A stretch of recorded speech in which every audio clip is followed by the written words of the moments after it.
And even as an adult, I went through depression again. I took pills, antidepressants for that. So yeah, I'm sure a lot of people have gone through that as well.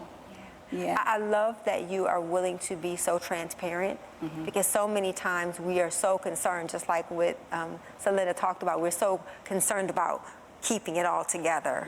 And I think that one of the things we've seen this year in women in leadership and women in positions of authority is that it's okay not to be okay. Yes. You know, and it's just as beautiful to be broken as it is to be all together. And so what helped you to navigate wanting to end your life? What was the thing that was your anchor that helped you?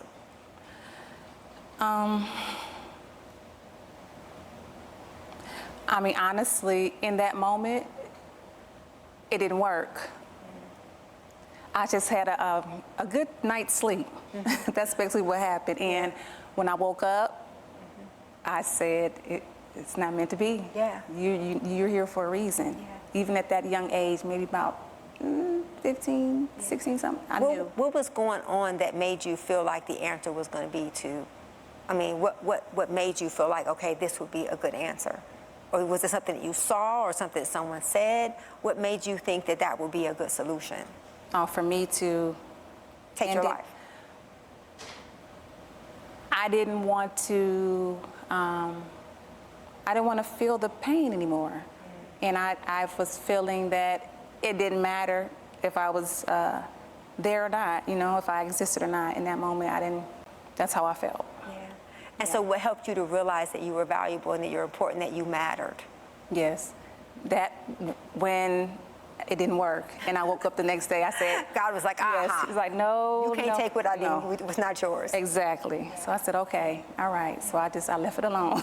So when you see people who are in that place, because I believe that when you've gone through something, there is like something inside of you that connects with people who are struggling with that.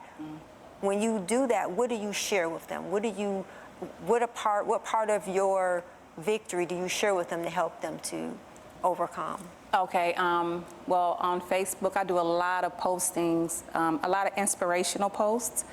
I focus on Mondays, it's Mental Health Mondays, so I'm always posting things about mental health, you know, getting help, don't be ashamed of it. You know, have you, just in certain questions you should ask yourself, you know, have you gone outside today? Have you talked to anybody today?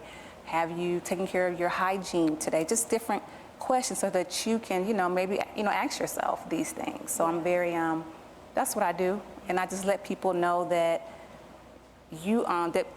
well, I'm here, you know, for you, and that people are here and they love you. So I think that it's important, you know, like you talked about, you know, writing and journaling. As far as you like poetry. Yes. And so tell us about you said poetry is therapy. Yes. And so explain to me how you came to understand that poetry was therapy.